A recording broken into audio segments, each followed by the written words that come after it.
Hey guys, it's Angel. Welcome back to Makingbabytaylor.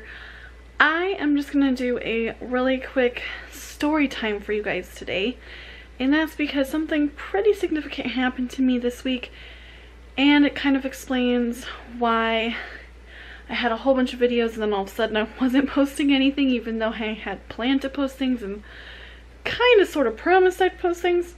And I want to post this before I post my plan with me videos, since that one does show the video schedule I had intended to do this week.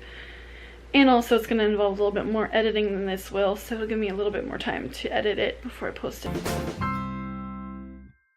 Anyway, I sound a little bit out of breath and there's a reason for that. So, Tuesday, as you know, was Valentine's Day. We had a pretty good day. I cooked a whole turkey dinner. It was really delicious. We had a really special family day, and it was a little bit before bedtime that I started to feel really off.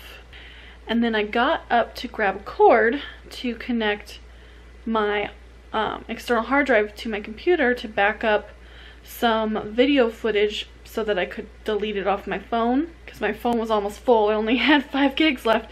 That's what happens when you have to use your phone as your primary vlogging apparatus because your camera's in the shop. Which, by the way, I am filming this on an actual camera because it finally came. I finally got it in the mail on Wednesday. So 2 months, guys. 2 months that I was without my G7X. It was such an ordeal. There was just so much fail. A lot of fail on FedEx's part and a lot of fail on Canon's part. But I have a G7X Mark II now, which is pretty cool. And now I can finally vlog on an actual camera. So I'm really happy about that. Anyway, however, I need to find my flexible tripod thing because I don't remember where I set that aside to keep it safe until I could use it again. Because wow, it makes my arm really tired to hold up the camera. Anyway, whew, ow. So I got up to get the cord and all of a sudden I just felt awful. I felt like I got hit by a truck. Like, it was so painful in my chest, in my throat, and my shoulders, and it just felt tight and extremely sharp pain. I really, like, honestly thought I was gonna pass out. It was kind of better sitting down, but I just was feeling awful. So when I finally went to get ready for bed, and going up the stairs was really hard. I was walking really slowly. I get into my room and I'm crawling into bed, and it just felt worse and worse. I was like literally moaning in pain as I'm crawling into bed, and I'm feeling bad because I didn't want to wake up my husband because it was the middle of the night. You know, vlogger life, stay up late editing and stuff. So I'm crawling into bed and it hurts so bad, and I'm laying there and I'm trying to go to sleep and it just hurts so bad and I can't breathe. It hurts to breathe. Every time I inhale, it feels like someone is literally stabbing me, and it hurts so much and in so much area that it was hard to pinpoint exactly where it hurt. And finally, like, I was just starting to get really scared because I know that chest pain is normally something very scary and very serious. And my husband, aside from the fact that he's my husband and obviously would be the person who would take me to the hospital, you know, and need to be awake and whatever, he is also formerly a hospital corpsman. He did that the first 5 years in the Navy, so he has some medical knowledge. So I woke him up and I'm like, I'm sorry to wake you, babe, but I'm really, really scared. You know, my chest is hurting, it hurts to breathe. You know, I was showing him where it hurt. It hurt like kind of everywhere, but I felt it primarily right here in my throat, and also like right here in my shoulder, and just kind of like inside. Like, it didn't hurt to exhale, it hurt to inhale, but like just, it was so intense. Now, I've had asthma pretty much my whole life, but it didn't feel like an asthma attack. It was something that was definitely way different. I didn't really feel like it was constricted, it just hurt. So of course we're thinking like, okay, do I need to go to the hospital? Like, how does this work? I didn't even know if he's able to call in for something like that. You know, he's in the Navy, it's really strict, and especially now that he's on a ship, it's much more strict than when he was on shore duty. But then the more I thought about it, the more scared I was to have him go to work and then be here alone with the kids, and gosh, if something happened to me, it was just very, very scary. So we start Googling, we're trying to decide, like, is this something, you know, because I don't like to be someone who overreacts and goes to a doctor or a hospital for every little thing, especially because it would mean dragging the kids out of bed and all that stuff, and I just didn't want to have to do that unless it was really important. So, and the more we googled, the more and more scary it got, and I was reading women talk about what it felt like to have a heart attack, and it sounded really similar to what was happening to me.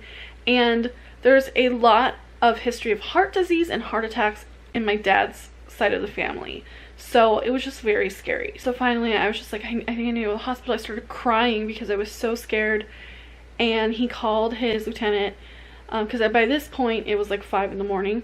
He called her, and as soon, he didn't even say chest pain, he just said, my wife's having this pain, I need to take her to the hospital. And she's like, oh my gosh, yeah, don't worry about coming in, go take her. So we got the kids out of bed and we went to the emergency room. Okay, so I got to the emergency room, and then I walk in, and again I got really scared, and I started crying, and I'm just like crying my eyes out as I'm telling him I have chest pain and it hurts to breathe, and I was just literally wiping tears just streaming down my face, and they gave me tissues, and they took me immediately into an exam room and took my vitals first off, and those were okay, so that was comforting thought. And only a few minutes, like probably not even 5 minutes later, the actual doctor walked in, and she listened to my lungs and she listened to my heart, and she said, okay, they sound really good.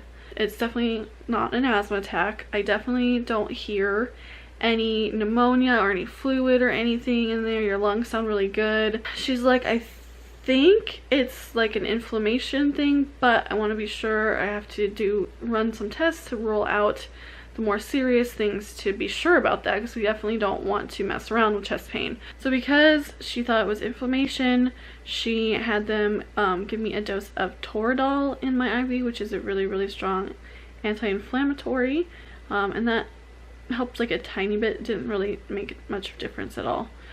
I peed in a cup, and then they put in an IV and drew blood, and then they did an EKG, and then they did a chest x-ray, and we waited for the results, which actually came back pretty fast. I was pretty impressed. It was less than an hour later. They did several different kinds of tests on the blood work. It was cool. I had a whole list on the paperwork of all the stuff that they tested. She did the chest x-ray. It looks wonderful. It was perfectly clear. There's no fluid there.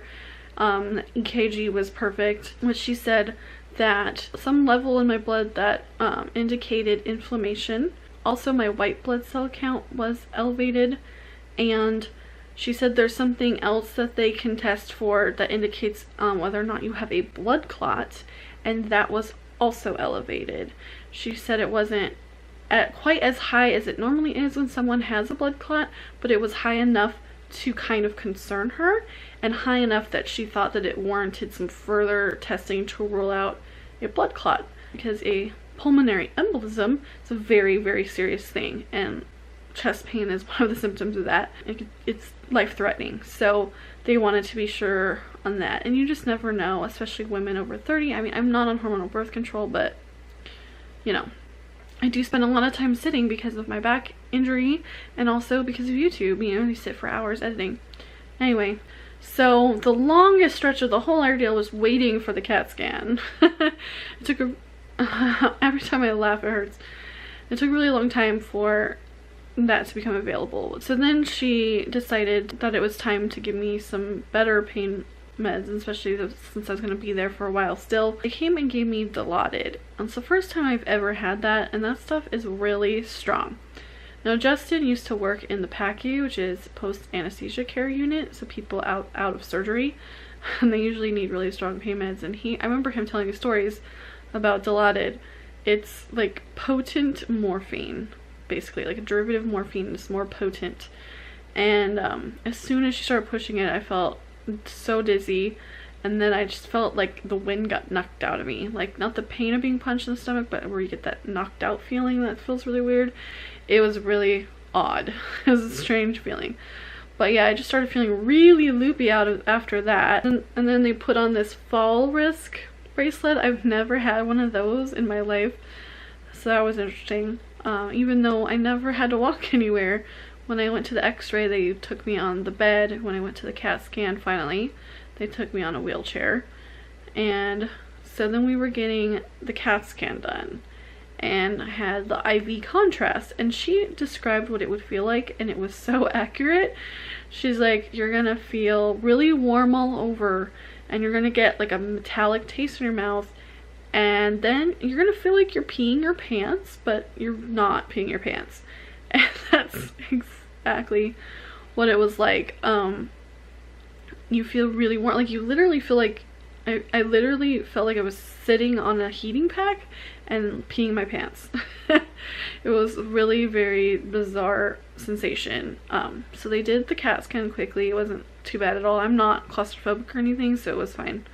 And after that, they wheeled me back, and I just had to wait the results, and that's when I started feeling really tired. Like that Dilaudid like hit me like a ton of bricks. So I kept like falling asleep while I was waiting. They also came in and drew some more blood to do this other kind of test. I can't remember what he said it was called. So I fell asleep, and then they came in, and it was good news. They're like, you're getting discharged. So the doctor came and told me that the CAT scan was beautiful as well. I didn't have any blockages or any blood clots or anything. Since everything else was ruled out, she said that it's something called pleurisy, and she said also probably pericarditis, I think. So basically the sac around my heart and my lungs were inflamed.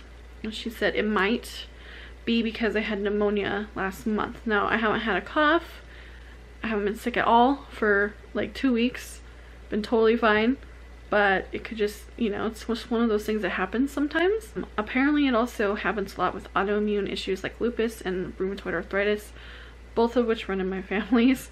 My dad has lupus, and I have my mom and an aunt that has rheumatoid arthritis, and one of them has fibromyalgia. Like there's a lot of autoimmune issues. So it's definitely something that I want to address with my doctor if there's any kind of testing to check that out, because I do think it's very odd that it happened so suddenly and so long after the pneumonia. Guys, it is so painful. It is either the second or third worst pain of my life.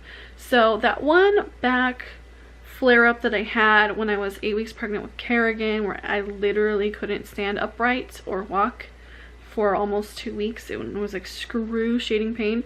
That is the worst pain of my life.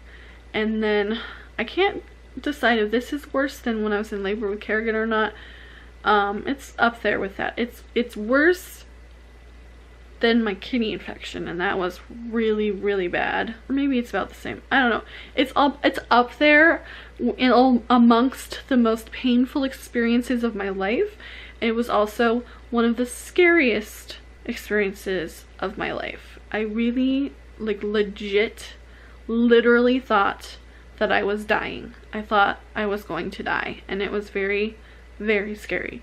I know Googling things like that is not a good idea, but I just wasn't sure what to do, and it was very scary that I didn't know what to do and what was happening to me, and it felt like it was getting worse.